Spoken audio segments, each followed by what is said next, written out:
A ver, ¿qué tiene que pasar para que un grupo de maestros jubilados proponga una ley anticorrupción? Pero una de las más duras que nos podamos imaginar. Pues bien, hoy vamos a meternos de lleno en esa historia.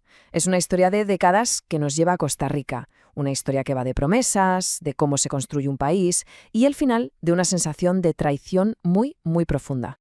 Y es que, para entender todo esto, lo primero es captar la parte emocional. Esta cita, que es de la propia propuesta de ley de los maestros, lo deja clarísimo. Fijaos, no están luchando solo por dinero, están luchando por su dignidad. Es un choque frontal entre, por un lado, una etiqueta pública que los humilla, la de pensionados de lujo, y por otro, la sensación de injusticia total al ver cómo les arrebatan un derecho que se ganaron con décadas de trabajo. Vale, para llegar a entender cómo es que piden penas de hasta 36 años de cárcel, tenemos que hacer un viaje en el tiempo. Hay que entender una promesa rota que es de verdad el corazón de todo este asunto. Y claro, para entender la promesa, primero hay que entender a quién se la hicieron, porque en Costa Rica, históricamente, los maestros no eran simplemente profesores. No, eran mucho más. Eran, de hecho, pilares fundamentales del Estado, el motor que movía al país hacia adelante, que impulsaba el desarrollo, la modernización. Y esto desde el siglo XIX, ¿eh? Y su compromiso, de verdad, iba mucho más allá de dar clase. Pensemos que a mediados del siglo XX a esta gente se le pidió un sacrificio que hoy nos parece enorme. Se les pidió dejar a sus familias, irse a zonas rurales donde no había casi nada, en una época en la que la esperanza de vida rondaba los 56 o 57 años. Era durísimo. ¿Y qué les ofrecieron a cambio? Pues una promesa solemne, una jubilación segura, digna y que además estaría garantizada por la Constitución. Casi nada. Bueno, pues vamos a ver cómo esa promesa se convirtió en ley, porque hablamos de un pacto que, ojo, tiene más de un siglo de historia. Esta cronología lo deja todo bastante claro. A ver, la idea de una pensión para los maestros no es nueva, ¿eh? Se remonta a 1886. Pero el momento clave, el punto de inflexión, es 1958. Ahí se aprueba una ley que lo cambia todo. Y luego llega 1992, el año en que todo se rompe. Y esa ley tan importante es la Ley 2248. A ver, esto es fundamental entenderlo bien. No era una pensión cualquiera que pagaba el Estado y ya está. No. La ley exigía crear un sistema propio, un sistema dedicado, con su propio fondo, totalmente separado del resto, y además establecía cómo tenía que financiarse. Sobre el papel, la estructura de ese fondo estaba clarísima.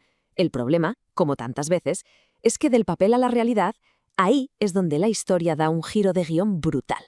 El mecanismo, en teoría, era de lo más sencillo y lógico del mundo. 3 pasitos. 1.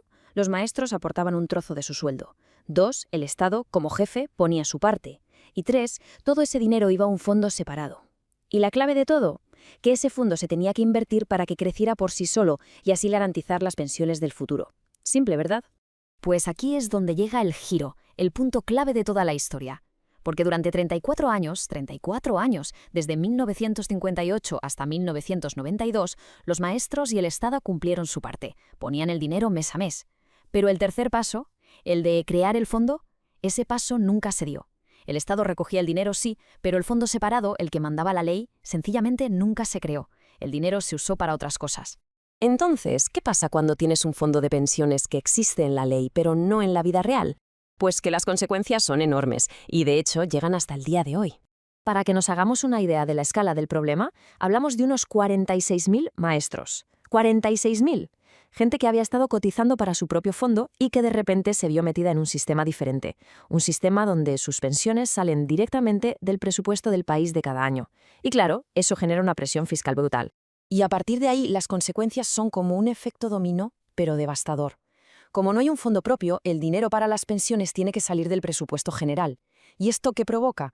Pues que se les empiece a llamar públicamente pensionados de lujo, que sus pensiones sufran recortes, que no se ajusten al coste de la vida, y casi lo peor de todo es el daño moral. De repente, ya no son gente con un derecho que se han ganado, sino que se les pinta como si fueran una carga para el resto de la sociedad. Toda esta larguísima historia de lo que ellos sienten como una traición por parte de las instituciones nos trae directamente a la propuesta que han hecho ahora los maestros. Y ya adelanto que es una propuesta drástica. Fijaos en la gravedad que le dan al asunto. La asociación dice que esto, el desvío de sus fondos, no es un simple delito financiero. Lo califican de delito de lesa humanidad. Y por eso exigen una solución que no sea personal, un parche, sino que sea institucional, que cambie el sistema. Y, para que veamos la magnitud de lo que piden, solo hay que comparar. La ley actual para la malversación de fondos públicos pone penas de 1 a 8 años de cárcel. ¿Y qué proponen ellos para el caso de los fondos de pensiones? Pues pasar a una horquilla de 18 a 36 años. Y además, sin que se pueda conmutar la pena. El salto es, sencillamente, abismal. Y bueno, ¿cómo justifican una dureza así? Pues la clave está en esta cita que ellos mismos incluyen en su propuesta. La idea es que la corrupción no es un problema cultural de personas malas, sino que es institucional. Es un problema del sistema, que no castiga como debería. Y según ellos, la única manera de arreglar un sistema así es con castigos durísimos, ejemplares, que vengan desde arriba. Y con esto llegamos al final, con una pregunta que creo que resume todo el dilema. Porque esto va más allá de un conflicto laboral en Costa Rica. Es una pregunta universal.